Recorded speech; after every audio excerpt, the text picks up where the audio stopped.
ومرتاح في شغل المشتل؟ قوي يا عرفة. عرفت يعني ايه طعم اللقمة الحلال. طبعا انت مش هتحس بكلامي ده يا عرفة لانك عمرك ما جربت حكاية الحلال دي. مع انك زودتها حبتين ونسيت نفسك، بس انا هستحملك يا عبد. عارف ليه؟ عشان انا كمان جربت الحلال، لقيت الحلال ده طعمه حلو قوي. صدقني يا عبدو، انا راجع بقلب مفتوح، راجع عشان اعوض اهل الحته عن اللي شافوه مني زمان.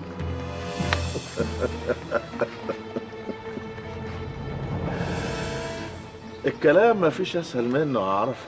بكره تشوف الفعل بعينيك يا عبدو. انا لسه مدد لك ايدي بالخير وعايزك تبقى معايا. وانا مش هقدر اتخلى عن الست الاصيله ولا عن المشتل يا عرفة.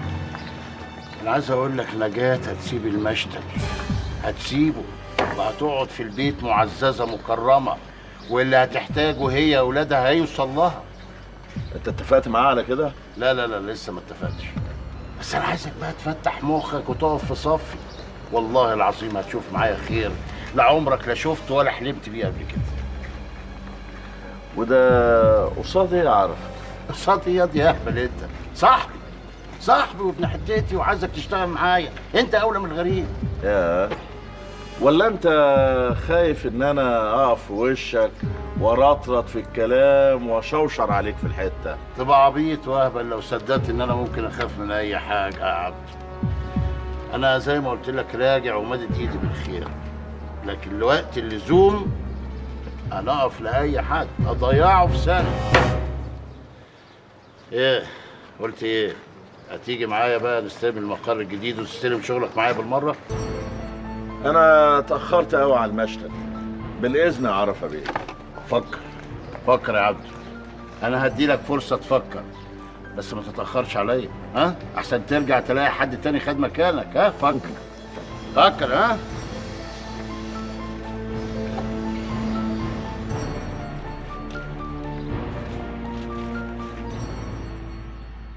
يعني انت اتفقت معاه على حاجه يا ست نجاة؟ حاجة ايه بس اللي هتفق معاه عليه؟ اصل سمعته كده بيهلفط بكلام ما فهمتش منه حاجه. كلام ايه اللي بيهلفك بيه؟ انه جاي يعني يرجع الحق لاصحابه ويعوضهم ويقف جنب الكل. ها؟ وانت صدقته؟ ده واطي ودون وعامل زي الزيبق. الله الاعلم باللي في القلوب يا ست نجاة، بس بصراحه كده انا مش مرتاح. ولا انا مرتاحه له، حاسه رجعته كده وراها حاجه. حاجه زي ايه يا ست نجاة؟ والله ما انا عارفه. طب انت هتتصرفي معاه ازاي؟ والله ما انا عارفه اتصرف معاه ازاي. بقول لك يا ست نجاة، انت تاخدي منه حقك وحق ولادك ويغور بعيد عننا في 60 داهيه بخيره وشره. هشوف اللي في الخير يعمله ربنا.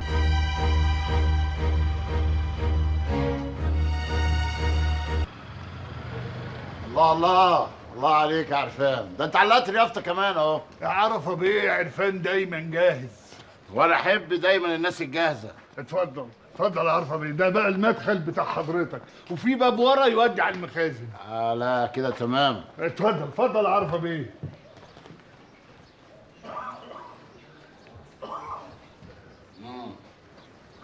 معلش هي حاجة كده برضه مش قد المهام. لا الله ينور عليك يا عرفان، ده 100 100 ومناسب قوي قوي قوي. لا بس انا عارف ان انت عندك في المكتب التاني حاجة على مستوى، معلش يعني. بس انا شكلي هقعد هنا يا عرفان، من فات قديم وتاه برضه. اصيل اصيل وابن اصول عرفة بيه. تعالى. السلام عليكم. السلام ورحمة الله. اهلا اهلا يا اشرف باشا. ازيك يا معلم عرفان؟ الحمد لله على السلامة يا عرفة. أنا سمعت إن أنت جيت بس ما صدقتش. الله يسلمك يا اشرف بيه. عرفة بيه رجع عشان ينور حتته من تاني. عرفة بيه وماله؟ كنت عايز أسألك على حاجة كده بس يا عرفة بيه، بس مش عايزك يعني تقلق، أنا بطمن بس يعني. النقلة الكبيرة اللي أنت بقيت فيها دي أسبابها إيه؟ ده ربك، ربك يا باشا، ربك إذا وهب لا تسألن عن السبب. ونعم بالله يا عرفة. بس أنا كنت سمعت إشاعة كده إنك اتجوزت واحدة أجنبية غنية وورثتها. دي مش إشاعة يا باشا، دي حقيقة، وده اللي حصل فعلا. أظن كده بقى اطمنت يا باشا. أنا كده اطمنت. أنت عارف برضه إحنا عشرة قديمة، وأخوك الله يرحمه ده كان راجل صاحب أفضل عليا. الله يرحمه ويحسن إليه. اتفضل يا باشا اشرب حاجه، اتفضل اتفضل. لا مش هينفع المره دي عشان مستعجل، انما هجيلك وهجيلك كتير قوي. سلام عليكم. سلام. مع السلامة مع السلامة يا باشا، ابقى خلينا نشوفك. أشرف بيه ده حبيبنا. بقول لك ايه يا عرفان، هو اشرف بيه ده متعود ينزل يلف كده في الحي كتير؟ ما احنا تبع الاسم بتاعه، وتلاقيه جاي لحاجة كده ولا كده. حاجه كده ولا كده؟ اصل اشرف ده مش سهل ابدا. أقول لك حاجة بيني وبينك يعني، قول. لو عايز حاجة منه قول لي وأنا أتصرف. انت ليك سكه معاه؟ أمال ايوه بس اشرف مش بتاع كده. ده بيلعب على تقيل قوي وفي المداري. انا هحتاجه فيه. ربنا يسهل له يا سيدي ويسهل لنا. انا ساق سليم ماشي في السليم دغري. أيوة بس الأمر ما يسلمش، ممكن برضه ينفع.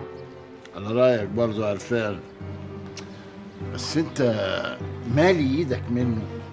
اتعاملت معاه قبل كده ولا سمعه بس؟ أنا لسه مخلص معاه مصلحة وهبش مني مبلغ كبير قوي. يا اخي محدش بيقدر يقاوم الشيء الملعون اللي اسمه الفلوس ده. يشوف الفلوس من هنا يريله من هنا على طول.